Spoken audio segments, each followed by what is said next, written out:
मिथिला के जंगलों में बहुत समय पहले एक सियार रहता था। वह बहुत आलसी था, पेट भरने के लिए बकरी के बच्चे और चूहों का शिकार करना उसको बहुत भारी पड़ता था। शिकार करने में परिश्रम तो करना ही पड़ता है ना। दिमाग उसका शैतानी था। यही तिकड़म लगाता रहता कि कैसे ऐसी जुगाड़ लगाई जाए जिससे बिना हाथ पैर हिलाए भोजन मिलता रहे। एक दिन इसी सोच में डूबा सियार एक झाड़ी में दुबका बैठा था। बाहर चूहों की टोली उछल कूद व भाग दौड़ करने में लगी थी। उसमें मोटा सा एक चूहा था जिसे दूसरे चूहे सरदार कहकर बुला रहे थे और उसका आदेश मान रहे थे। सियार उन्हें देखता रहा, उसके मुंह से लार टपकती रही। फिर उसके दिमाग में एक तरकीब आई। जब चूहा वहां से गए तब उसने दबे पांव उनका पीछा किया।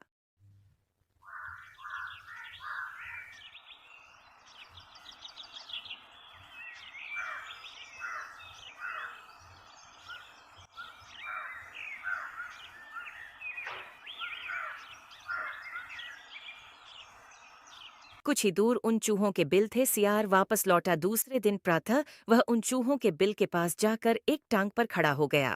उसका मुंह उगते सूरज की ओर था, आंखें बंद थीं। चूहे बिलों से निकले तो सियार को उसे अनोखी मुद्रा में खड़े देखकर वो बहुत चकित हुए। एक चूहे ने जरा सियार के निकट जाकर पूछा, सियार मामा, तुम इस प्रकार एक टांग पर क्यों खड़े हो?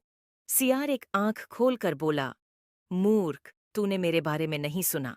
मैं चारों टांगे नीचे टिका दूंगा तो धरती मेरा बोझ नहीं संभाल पाएगी, ये डोल जाएगी। साथ ही तुम सब नष्ट हो जाओगे। तुम्हारे ही कल्याण के लिए मुझे एक टांग पर खड़े रहना पड़ रहा है। चूहों में खुसर फुसर हुई। चूहों के सरदार ने कहा, सियार मामा, तुम इस प्रकार टांग पर क्यों खड़े हो? सियार ने ढोंग रचा, मैं सैकड़ों वर्ष हिमालय पर्वत पर एक टांग पर खड़े होकर तपस्या की। मेरी तपस्या समाप्त होने पर फूलों की वर्षा हुई।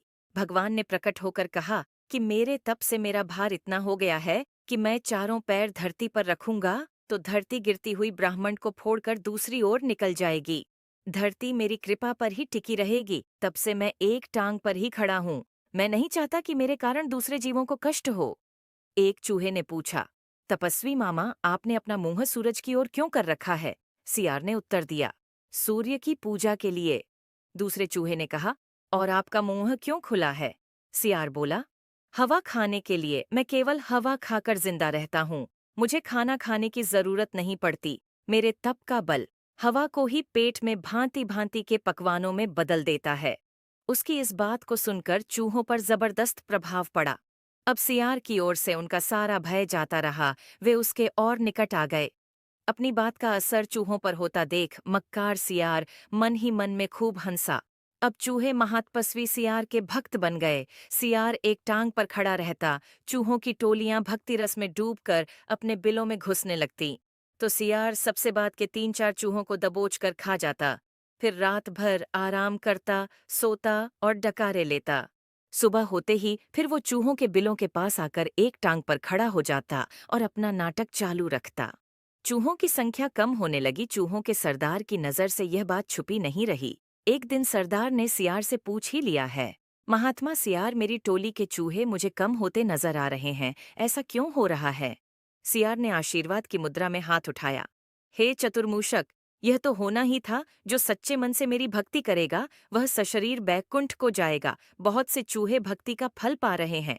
चूहों के सरदार ने देखा कि सियार मोटा हो गया है। कहीं उसका पेट ही तो वह बैकुंठ लोक नहीं है जहां चूहे जा रहे हैं। चूहों के सरदार ने बाकी बचे चूहों को चेताया और स्वयं उसने दूसरे दिन सबसे बाद में बिल में घुसने का निश्चय किया। भजन समाप्त होने के बाद चूहे बिलों में घुसे सियार ने सबसे अंत के चूहे को दबोचना चाहा। चूहों का सरदार पहले ही चौकन्ना था। वह दांव मारकर सियार के पंजे से बच गया। असलियत का पता चलते ही वह उछलकर सियार के गर्दन पर चढ़ गया और उसने बाकी चूहों को हमला करने के लिए कहा। साथ ही उसने अपने दांत सियार की गर्दन में गड़ा दिए। बाकी चूहा भी सियार पर झपटे और सब ने कुछ ही देर में महात्मा सियार को कंकाल सियार बना दिया। केवल उसकी हड्डियों का पिंजरा बचा रह गया।